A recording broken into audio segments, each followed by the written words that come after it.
Hi, Michael Bloom, chiropractor. What I want to talk to you about briefly is breathing. I've got some information about breathing. You know, obviously breathing is a really important, vital part of human physiology. Naturally, I'm stating the obvious.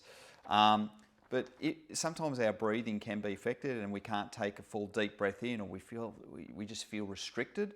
So let's just cover a couple of the key points regarding breathing. So firstly, it's important to understand that breathing happens automatically. You don't consciously, in many occasions in life, control your breathing. Your breathing rate just occurs without your brain, without you consciously saying breathe slower, breathe faster. So that's your autonomic nervous system, or that part of your nervous system that functions automatically. There are certain potential interferences with the nervous system that can affect the autonomic control and function. And if our breathing is altered and away from the ideal normal breathing depth and rate, then it can affect our overall lung function. It can affect our oxygenation, obviously. So that's a really important part for body function and daily activity.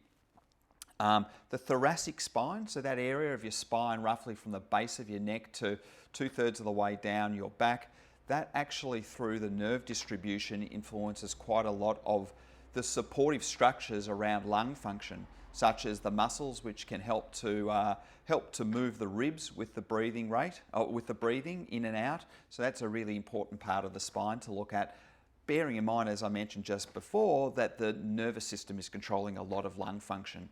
So the thoracic spine, that area that you know isn't functioning well if we've got that rounded posture, if we feel stiff and jammed through the shoulder blades, it's commonly a biomechanical lack of proper spine function, which through a knock-on effect affects the neural pathways through to many structures, but the lung structures and the supportive structures around the lungs are some of those important ones. So as a chiropractor, my advice with breathing is that if you do feel any restriction, tightness with your breathing, go and see someone who can actually accurately assess spine function, particularly in your neck and your mid-back area, because whilst your spine may not be the cause of any breathing difficulties in its entirety, it can contribute to it and be part of the jigsaw puzzle, which ultimately may result in you feeling like you can't take that deep breath in like you want to.